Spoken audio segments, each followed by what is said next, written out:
ಚಿತ್ರದುರ್ಗ ಜಿಲ್ಲೆಯ ಚಳ್ಳಕೆರೆ ತಾಲೂಕಿನ ನಾಯಕನಹಟ್ಟಿಯಲ್ಲಿ ಆಟೋ ಚಾಲಕರೊಬ್ಬರು ಲಕ್ಷಾಂತರ ರೂಪಾಯಿ ಮೌಲ್ಯದ ಚಿನ್ನದ ಮಾಂಗಲ್ಯ ಸರವನ್ನು ಅದರ ಮಾಲೀಕರಿಗೆ ಹಿಂತಿರುಗಿಸುವ ಮೂಲಕ ಮಾನವೀಯತೆ ಮೆರೆದಿದ್ದಾರೆ.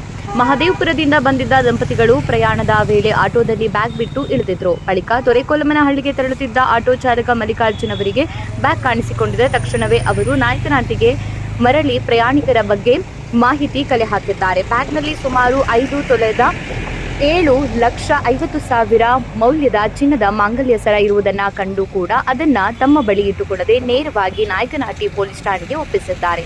PSI ಪಾಂಡುರಂಗಪ್ಪ ಅವರ ಮೂಲಕ ಬ್ಯಾಗ್ ಅನ್ನು ಅದರ ಮಾಲೀಕರಾದ ಸರಸ್ವತಿಯವರಿಗೆ ಹಸ್ತಾಂತರಿಸಲಾಗಿದ್ದು, ಆಟೋ ಚಾಲಕ ಮಲ್ಲಿಕಾರ್ಜುನ್ ಅವರ ಪ್ರಾಮಾಣಿಕತೆಗೆ ಸಾರ್ವಜನಿಕರಿಂದ ವ್ಯಾಪಕ ಮೆಚ್ಚುಗೆ ವ್ಯಕ್ತವಾಗಿದೆ. ನನ್ನ ಹೆಸರು ಮಲ್ಲಿಕಾರ್ಜುನ್ ಅಂತೇಳಿ, ನಮ್ಮನ್ನು ಬೇಡದಲ್ಲಿ ತಾಲೂಕು ನಾವೆಲ್ಲ ಬಾಳಿಗೆ ಹೊಡಿತೀವಿ, ಎಲ್ಲ ಸೀಟ್ ಹಾಕ್ತಿದ್ರು. ಮತ್ತು ಇಲ್ಲಿ ನಮಗೆ ತಾಲೂಕಿನಿಂದ 4 ಇಲ್ಲಿಂದ ಕೋಲಂನಳ್ಳಿ ಬಾಡಿಗೆ ಹೋಗಿದೆ. ಮತ್ತು ಇಲ್ಲಿ ಮಾದಪುರದ ಹತ್ರ ಇಬ್ಬರು ಎತ್ಕೊಂಡಿದ್ರು ಸರ್, ಗಂಡ ಹೆಂಡತಿ ಎತ್ಕೊಂಡು. ಅದ್ರಾಗ ಬ್ಯಾಗು ಇಟ್ಕೊಂಡಿದ್ರು ಸರ್.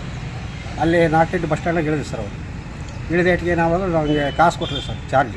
ನಾನು ಇಸ್ಕೊಂತಂದ್ರೆ ನಾನು ಬಿಡು ಅವ್ರ ಬ್ಯಾಗ್ ತಗೊಂಡಂತ ನಾನು ಮುಂದೆ ಪಾಸ್ ಆಗಿಬಿಟ್ಟು ಸರ್. ಯಾಕಡೆ ಹೋದ್ರಿ? ನಾವು ಕೋಲಂನಳ್ಳಿಗೆ ಹೋದ್ವಿ. ತೊರೆಕೊಲ್ಲಮನಹಳ್ಳಿಗೆ. ಹ್ಞೂ ಸರ್. ಹೋದ ನಂತರ ಅಲ್ಲಿ ಸ್ವಲ್ಪ ಇನ್ನೊಂದು 2-3 ಕಿಲೋಮೀಟ್ರ್ ಇಷ್ಟೇ ಅಲ್ಲಿ ನಿಲ್ಲಿಸ್ತಾರೆ ರಿಸೀವ್ ಮಾಡೋದಂತ. ಇದೇನು ಬ್ಯಾಗ್ ಐತಲ್ಲ, ಏನು ಮಾಡೋಕ್ಕಂತ ಹೇಳಿ ನಾನು ಕೆಲಸ ಜಲ್ದಿ ಅಲ್ಲಿ ಮುಗಿಸಿದೆ. ಜಲ್ದಿ ವಾಪಸ್ ಬಂದ್ಬಿಡಿ ಸರ್. ಅಲ್ಲಿ ಬಸ್ ಸ್ಟ್ಯಾಂಡ್ ನನಗೆಲ್ಲ ಎಲ್ಲರೂ ಕೇಳಿದೆ, ಯಾರು ನಮ್ಗೆ ಗೊತ್ತಿಲ್ಲ ಅಂತಂದರೆ ಸರ್ ನಾನು ಮತ್ತೆ ಅವತ್ತು ಸಾಹೇಬ್ರು ಫೋನ್ ಮಾಡಿದ್ರೆ ನಾನು ತೀವ್ರ ಸ್ಟೇಷನ್ ಮಾಡಿ ಪೊಲೀಸ್ ಸ್ಟೇಷನ್ ಬಂದೆ. ಏನಿತ್ತು ಬ್ಯಾಗಲ್ಲಿ? ಸರ್ ಬಂಗಾರ ಇತ್ತು ಸರ್. ಎಷ್ಟು ತೊಲದ್ದು? ಅದೇ 7.5 ತೊಲದ್ದು ಸರ್ ಬಂಗಾರ. ಓಕೆ, 7.5 ತೊಲದ್ದು ಬಂಗಾರ.